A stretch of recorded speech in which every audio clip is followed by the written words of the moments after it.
Hello friends, আমি beauty চলে এসেছি বিউটিস বেক অ্যান্ড কুক চ্যানেলে আপনাদের সঙ্গে আজকে একটা চকলেট কেক ডিজাইন শেয়ার করতে। কেকটা ছিল আমার 2 পাউন্ডের। আমি কেক স্পঞ্জটা প্রথমে 3টে লেয়ারে কেটে চকলেট ক্রিম দিয়ে ক্রাম কোট করে ফ্রিজে রেখে দিয়েছিলাম প্রায় আধ ঘন্টা। তারপরে আমি এটা ফাইনালাইজিং করছি।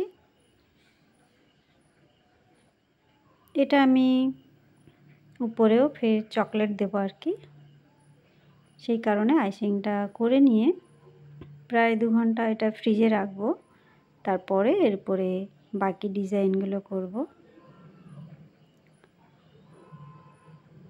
যখনই চকলেট দেওয়ার প্ল্যান করবেন উপরে, অবশ্যই কেকটা 2 ঘন্টা ফ্রিজে রেখে ঠান্ডা করে নেবেন। তারপরে চকলেট গানাশটার উপরে অ্যাপ্লাই করবেন, তাহলে ভালো রেজাল্ট পাওয়া যাবে। আমি এই যে ধীরে ধীরে আমার কাজটা সুন্দরভাবে কমপ্লিট করে নিচ্ছি, মানে ফাইনাল আইসিংটা।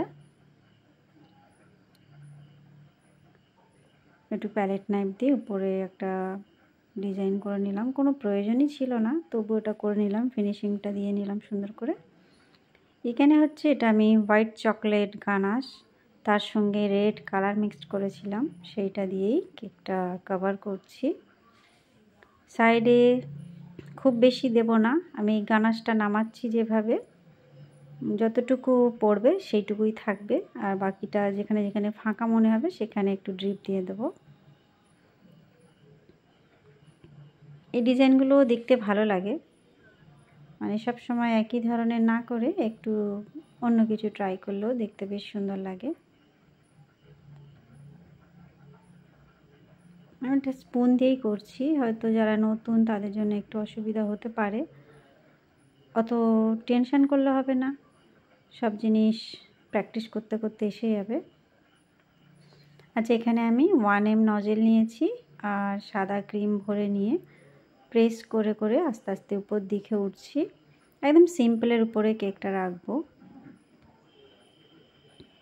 খুব বেশি ডিজাইনের উপরে আমি দিতে চাইছি না, কেননা কাস্টমারের এটাই ডিমান্ড ছিল যেন ক্রিম ভরপুর আমি দিই। যার কারণে আমি এখানে চকলেট টপার ইউজ করিনি, পুরো ক্রিম দিয়ে দিয়েছি উপরে ডিজাইনে, আর নিচেও একটা বর্ডার দিয়ে দিচ্ছি 1M নজেল দিয়েই, যাতে ক্রিমের পরিমাণটা একটু বেশি থাকে। যাই হোক, এক এক সময় এক এক ধরনের কাস্টমার আমাদের কি বলবো আসে আর কি, সেই সব কাস্টমারদের এইভাবেই আমি দিয়ে থাকি, যে কিভাবে ক্রিমটা বেশি দেওয়া যায়, কিভাবে কম দেওয়া যায়, সব রকমের কাস্টমার আসেন আর কি। নামটা আমি এখানে লিখে নিলাম এবং হ্যাপি বার্থডেও লিখে নিয়েছি। আর এই যে চকলেট টপার, এগুলো আমি আগেও শেয়ার করেছি কিভাবে আমি এগুলো বানাই, এখানে আর আমি সেটা শেয়ার করলাম না। আর আমার কাছে খুব বেশি এটা টপারটা ছিল না, যার জন্য আমি একটু গ্যাপ রেখে রেখে দিয়ে দিলাম, কেন তাড়াহুড়োর সময় তখন আবার যে বানিয়ে দেব এটা হয়ে ওঠে না, তখন এইভাবেই ম্যানেজ করতে হয় জিনিসগুলো। আর এখানে রেড জেল দিচ্ছি, মানে জেলের সঙ্গে আমি রেড কালার মিক্সড করেছি, সেইটা দিয়ে একটু ডট ডট দিয়ে নিলাম। আর কয়েকটা সুগার বল এখানে দিয়ে দিচ্ছি যেন একটু ভালো লাগে দেখতে।